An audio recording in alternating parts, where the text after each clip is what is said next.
ici à Vapexpo Paris 2024, sur le stand de Curieux. Curieux nous avait habitués jusqu'à maintenant à voyager, mais à voyager national, tandis que là, maintenant, avec la nouvelle gamme Aérovap, waouh, on voyage dans l'espace. On voyage dans l'espace et dans le temps.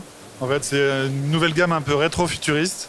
Donc on s'est inspiré de look un peu à la Jules Verne, un peu steampunk pour faire une édition où on voyage avec des pilotes un peu Barbarella sur des planètes inconnues qui ont des noms de fruits. Ouais. Alors, les noms de fruits, alors, on a Mangifera. Lactaken, c'est l'acte, c'est le lait, et aken, c'est les petits grains de la fraise. Donc c'est un lait fraise, c'est un milkshake fraise. Et serpentis, c'est parce qu'il y a du fruit du serpent dedans. Donc c'est un fruit du dragon, fruit du serpent, cranberry et grenade. fruit du dragon, fruit du serpent. T'as presque failli faire un liquide reptilien si t'avais eu un fruit de la grenouille, quoi. Ouais. Dragon, serpent, grenouille. Je connais pas le fruit de la grenouille, je les connais pas. Ça va arriver dans la vape très bientôt, on a toujours ça. Et ben voilà, donc l'univers Barbarella. Alors quand j'ai vu pour la première fois ton stand, je me suis dit c'est plus justement l'univers Jules Verne. Mais non. C'est un Jules Verne un peu plus futuriste, ouais.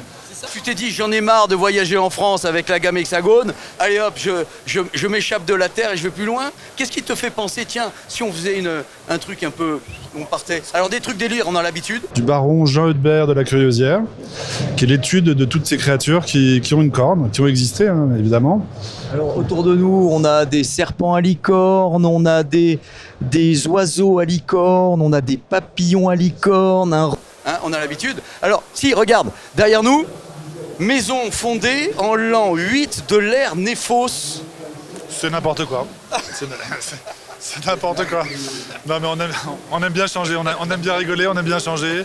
Donc on part dans des trips. Ce qu'on aime fondamentalement, c'est le changement. Donc faire deux fois la même chose, ça nous amuse assez moyennement. Donc on essaye de se renouveler. Là, en l'occurrence, on s'est renouvelé, mais dans un esprit qui est un esprit des origines, parce que en fait, j'ai repris les graphismes d'un ami à moi qui est illustrateur et qui fait de l'animation, qui fait des films d'animation. Et je lui ai demandé de nous refaire je lui ai donné une thématique et je lui ai demandé de nous refaire un univers avec trois pilotes, trois villes très futuristes et trois vaisseaux spatiaux qui allaient avec. Après, nous, on a reconstruit nos packaging avec. Mais ça part à chaque fois d'une création originale par un illustrateur Enfin, soit c'est des choses qu'on fait nous, Maria ou moi, soit on fait appel, pour l'instant on a fait appel qu'à lui en fait, comme artiste. Mais alors, du coup, la recette, là par exemple, pour le Mangifera, c'est manque passion. Mais manque passion, c'est quelque chose que vous aviez déjà fait et vous dites, tiens, ça ira bien dans cette gamme-là, ou vous faites déjà votre univers et tiens, dans cet univers, je vois bien plutôt cette recette. C'est dans quel sens ça marche? Un peu les deux en fait, ça dépend des fois. Des fois on part d'une recette et ça nous évoque un univers. Et des fois c'est juste, on trouve des recettes qui nous plaisent. Et en l'occurrence là, c'est plutôt, on a trouvé des recettes qui nous plaisaient et on les a mis dans cette édition.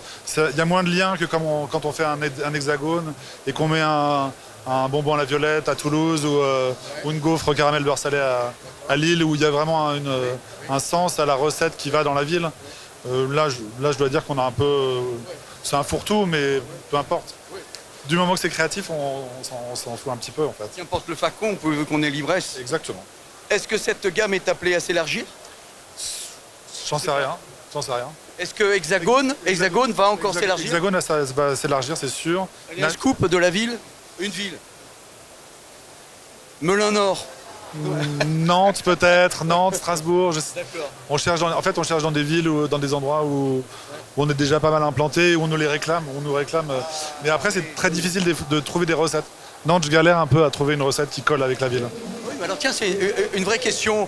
Est-ce que les magasins de Marseille, parce que vous avez fait Marseille, te demandent du Marseille et du coup vendent beaucoup de Marseille? Ils sont contents de vendre du Marseille? Alors peut-être pas à Marseille, c'est pas forcément le bon exemple, mais à Lille, les gens vendent beaucoup de Lille. Ah oui. À Lyon, les gens vendent beaucoup de Lyon. Ouais, ça marche. Ils sont fiers de vaper un liquide qui a... C'est agréable Oui, il y a d'avoir une certaine... Oui. Ouais. Il y a un truc avec la ville. À Hossegor, les gens vapent du Hossegor. D'accord. Bon, et ben voilà, on était avec Curieux sur un stand toujours aussi magnifique, exceptionnel et impressionnant. Puisque nous sommes là dans la carcasse d'un dirigeable en voyage pour soit Manguifera, soit Lactaken et Serpentis. Voilà. Allez voir dans ces univers, allez goûter ces liquides dans vos magasins préférés.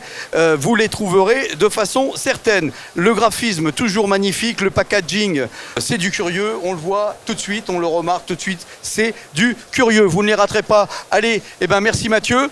J'ai hâte de voyager dans d'autres univers et voir quel goût auront le liquide Melanor. J'ai hâte. Ou Pouilly-les-Feurs, c'est là où j'habite, mais tu m'as dit, ça ira à la fin. Bon, allez, merci tout le monde, salut. Allez, je vous souhaite une bonne vape et surtout, n'oubliez pas de respirer.